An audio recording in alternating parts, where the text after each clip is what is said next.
The theme of this year's budget is United in Building a Resilient, Inclusive and Progressive Society. We'd like to look at what inclusivity means for all levels of society. And the plan is to develop the state economically, but also to protect our lives and livelihoods, our welfare. Join me, Mona Abdul Manap, on this special season of Econ Roundtable as we discuss the Sarawak State Budget exclusively. See you.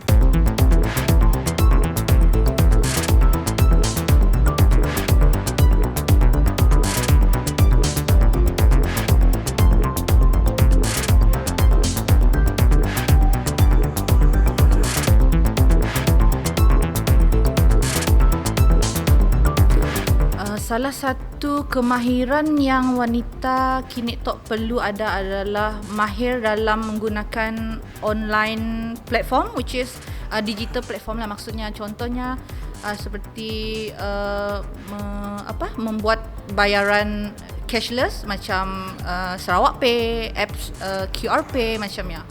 I think that's the most what we call it yang paling bagus untuk kini lah. The penggunaan online.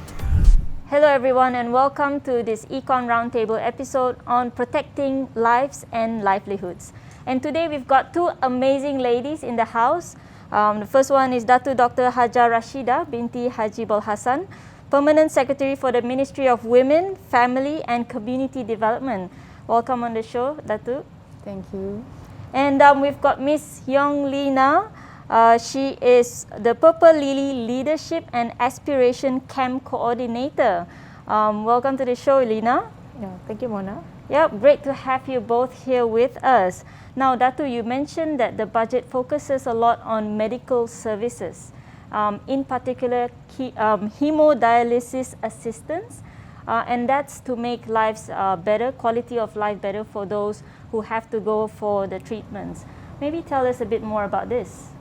Thank you, Mona. Actually, this is one of the initiatives by our ministry to assist those who need special aid, for example, and this is one of it. Because as we know, there's a lot of people who are requiring or needing hemodialysis treatment. So we came out with an assistance. We provide machines, extra machines to be given to hospitals, and also transportation aid for the patients to go from their home to the center, for example, and especially for those who are first timer, when they have to put the special fistula, which can go up to about 3,000 to 4,000. So that would be the priority people that we give the aid to. Yeah. Yeah. And that's very useful for people who stay far away from where the centers are, and most of them are in Kuching or in some of the bigger towns, I would say.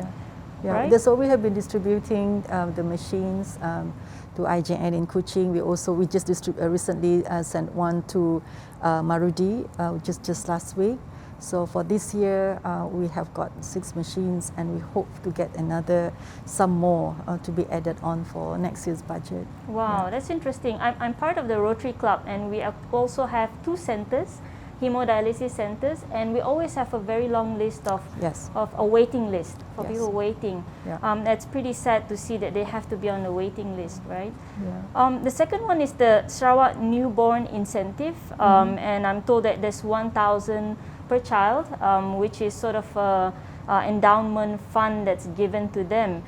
And Lina, you work a lot with women and girls. I'm sure this is something that they would welcome a lot. What do you think of this Sarawak Newborn Incentive?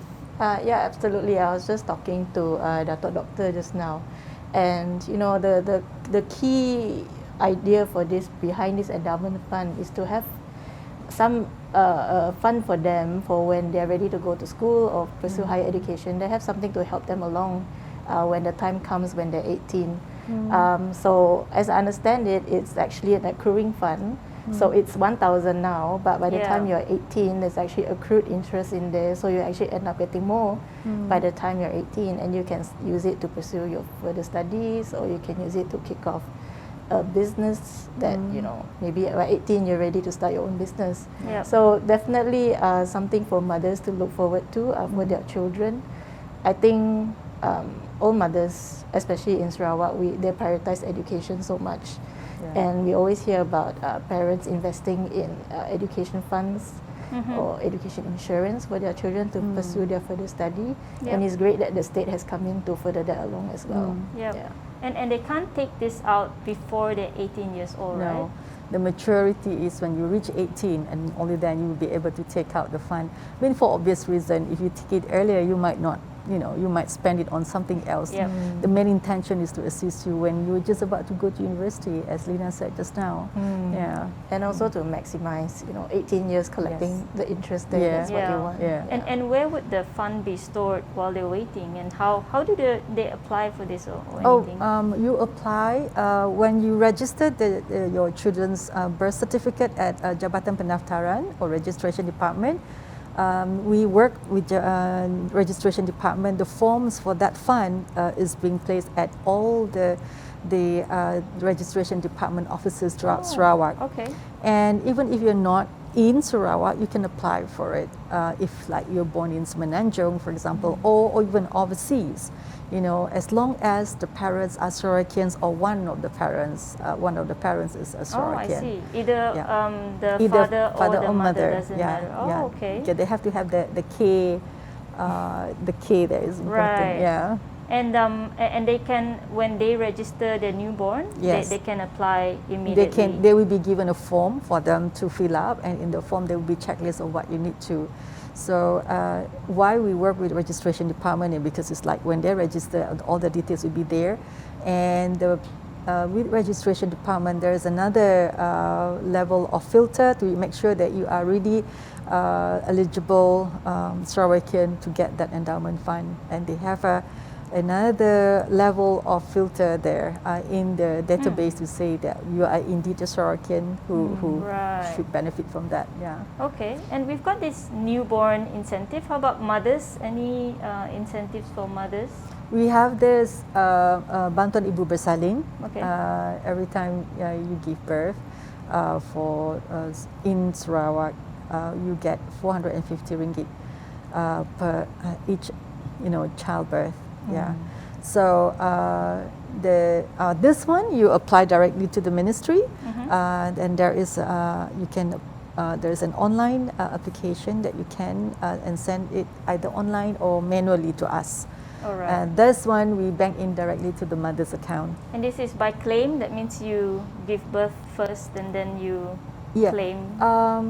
You have to prove that you have given birth. If Okay. I'm not mistaken, you can start to apply when you are in the 20-something week of your pregnancy. Right. But we normally encourage it once they have the birth certificate or the discharge letter from the hospital, for example. That is a good document for you to attach to say that you have given birth. All right. Oh, that's very interesting. Good for mothers and newborns. Yes. And especially for young mothers, I think Yes. this will help them a lot. And I think after this, or in the last segment, we'll talk a bit about mental health. But before that, we'll go on a short break.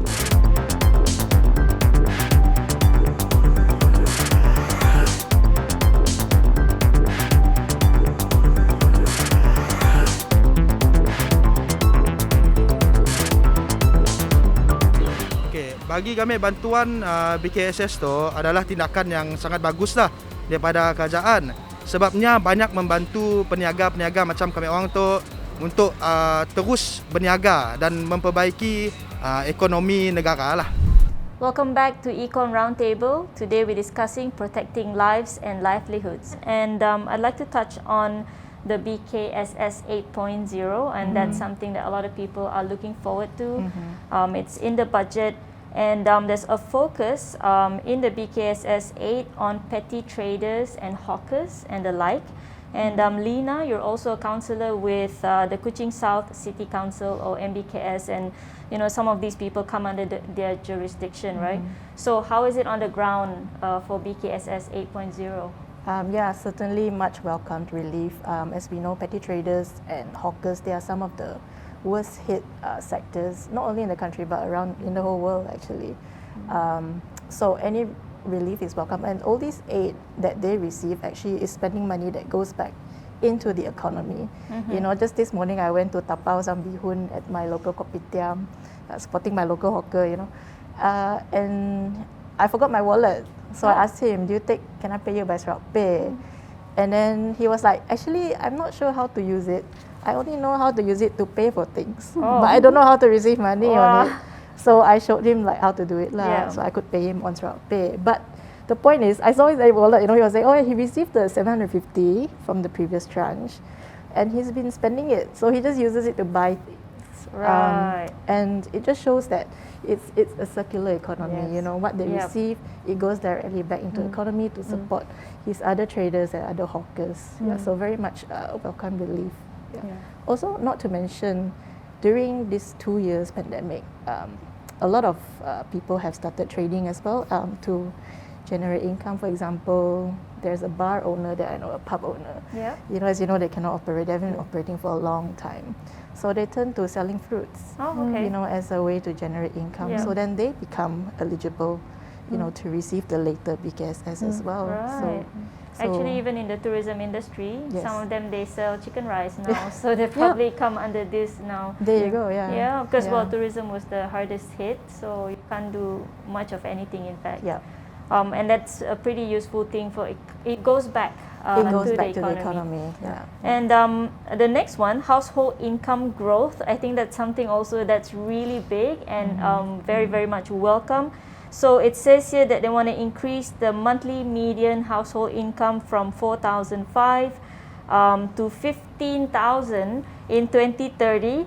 That's a very tall order, I would say, but I think it's achievable. What do you think from the ministry point of view? How do you look at achieving that?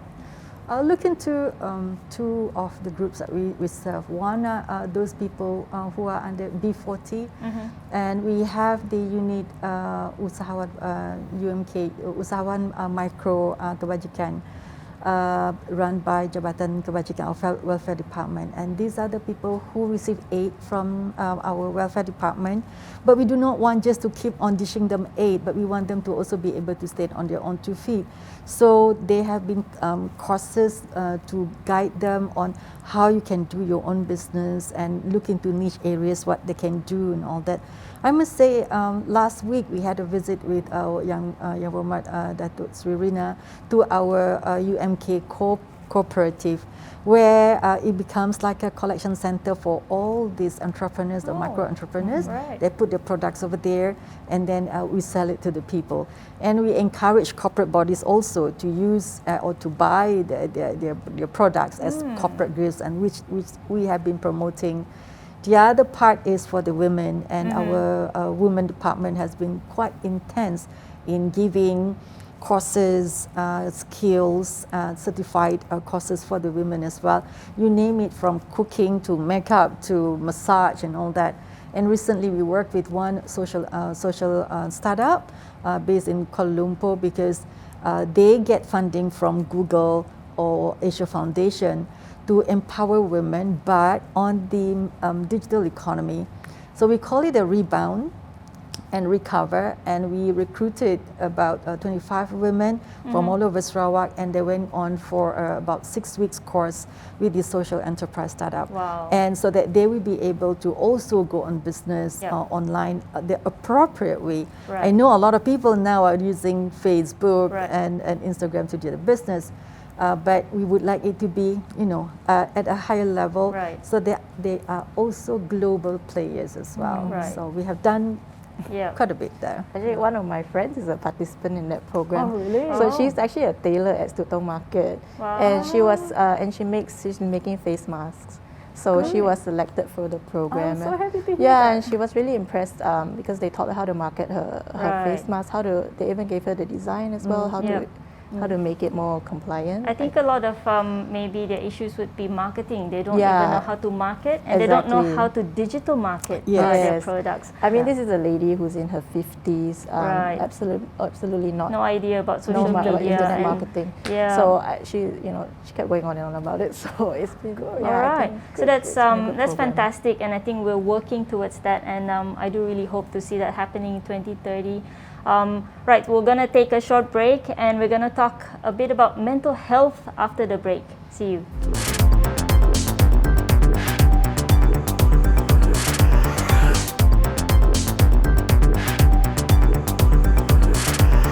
Welcome back to Econ Roundtable, and this episode we're discussing protecting lives and livelihoods.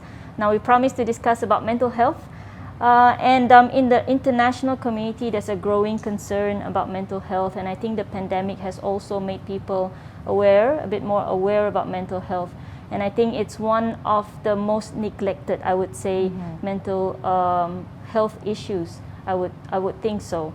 But now I think more and more people are realizing how important it is for us to protect our mental health. Any initiatives perhaps from the ministry that we're looking into for mental health in our community? We have quite a number. We have just recently, well not recently, 2-3 months ago, we launched Community Chat. It is an initiative, and the implementer is our welfare department. You can go on the website, and there is a number and also an app for you to go in, and they will kind of assess. You put in and answer some questions first, and then give your contact number, and then with that app, it will assess your stress level, and then it will tell you whether you are highly stressed or you need really help. And then somebody will call you after that. I tried it myself, and it's like, oh, you're highly stressed, and then the person says, are you okay? I said, I was just testing your app. So that's one of the initiatives. And then with our partners like LPPKN, they do have counselors who can give advice or some guidance, or even just listen. And even we have SWSS, the Sarawak Women for Women Society. There is also an avenue for people to kind of call if they just need somebody to listen to. And there have been, in Majlis Wanita, there have been several awareness, especially with Madam Jill Raja. She has been in, and she will be leading us to courses or online Facebook program that we can sign on and look into this. And then the other thing is next year we will be, we have been assigned to start up a Sarawak Psychological Community Center. It has just been handed to us from the State Jabatan Ketua Menteri for us to initiate this. It is a I can call it a spillover, because we have one for the State Civil Service, and this one will be for the community. And where is this center going to be? We are still looking at the place, because the conceptual and all that has been approved, so we will implement it next year. So in Jabatan Kebajikan, we also have counsellors who can also be part of the people that we can reach out to. Yeah, so call our Jabatan Kebajikan. And this the helpline and the app that you mentioned is open to all, not just females, right? Not just women. Okay, just anyone. Just for anyone. How about you, Lina? Any experience with your participants? I know you run some of the camps for girls, and I've been on one of them as a speaker. How's your experience? Any experience with the girls on mental health? Not really through Properly, but as a counsellor, actually, I'm not the counselling type counsellor. Yes, MBKS counsellor. But actually, I've personally had to intervene in a couple of cases where, unfortunately, we had to get the police involved to forcibly check them into the hospital upon request of the parents, actually, and the family. I'll just share maybe some brief details of the case. One was a middle-aged person, one was a young person who had been diagnosed since the age of 15. So both these individuals had been in the system for a long time. They have been going for treatment for years and years and years, taking medication, but clearly it got to a point where, you know, especially the young one, once she reached adulthood, they refused to take any more medication. And so I think that's where it's become very important to see that they need more support services outside of medication and hospitalization. You know, it's about the environment as well. So just now we're talking about drug use and mental health. They are very closely intertwined as well.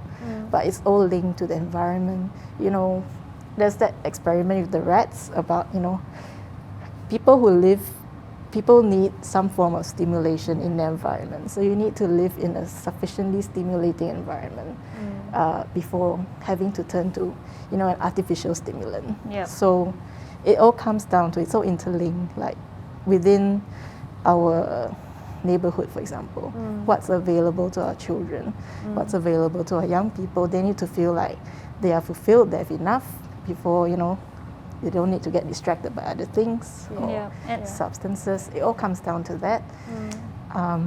Also, it's not only the person who is suffering from mental health issues themselves, it's their family too. They need counseling, they need to know how to deal with it. It's frankly, I think I can see the effect on the whole family. And, you know, it needs to be a comprehensive, how do you say, a support system for everybody there. And the awareness is not just for sufferers of mental health challenges, but also of the family members. How do you handle it? Or close friends, how do you handle it when a friend goes through a breakdown, for example? Even people like us, you know, say we're considered public officials, we need to know how to handle them as well. But honestly, I have to say, I've been very impressed with the police. The way they handled both cases were just really, I really thought they handled it well. They were gentle. They knew how to convince them to, you know, go with them, so that unnecessary force was not used. So I think they must have received some kind of training. Some training. Of course, yeah. But perhaps on a more broad level. Maybe even like general members of the public, if, you know, we could have some awareness about how to respond or how to recognize signs, you know, then we could treat everybody with more empathy. It's important that they know how to handle, because it could also affect them. Exactly. If you don't know how to handle it, it could affect you. Now, when we talk about mental health, it's about, well, social well-being in general. I found this quite interesting, and Datuk Fatimah was the one who announced the Sarawak Social Wellbeing Index. So I think it covers everything, but tell us a bit more about that. It's quite interesting. What is this index all about? This is like a measurement of where are we in terms of our social well-being. Social well-being can be quite encompassing in a lot of ways. For example, are there enough facilities for you to exercise? Are there enough parks, for example, you know, for people to go out and enjoy themselves? Are there facilities for them to gather and have a community get together? Or are the facilities by the councils enough? Say, for example, the infrastructure, for example, would that support special needs people, for example? Are there facilities for the aged, for example, to get together? There's quite a number of indicators in there, and we would like to achieve by 2030 a level of 8, which is quite high in that matter, because the maximum is 10. Yeah, maximum is 10. Okay. And it is not just programs, but more so the support structure like this, you know, and also the infrastructure, the infrastructure. How do you get people to understand what is work-life balance, for example? So there's a lot of awareness, a lot of education that we have to do so that people are aware and also take responsibility of well-being on their own, for example. I mean, there's so much that the government can do, but also how do the public make full use of it, and how can the public be responsible on themselves also on this social well-being. Right. All right. Wow, we went from household income to mental health to social well-being index. We pretty much covered everything. And that's all the time we have today. Thank you so much for joining me, Dr. Rashida and Lina.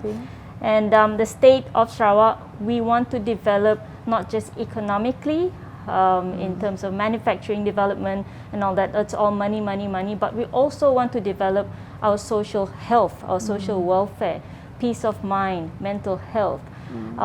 Right, so that's all it is today for Protecting Lives and Livelihoods. We've got other topics that we're going to cover in the other episodes of Econ Roundtable.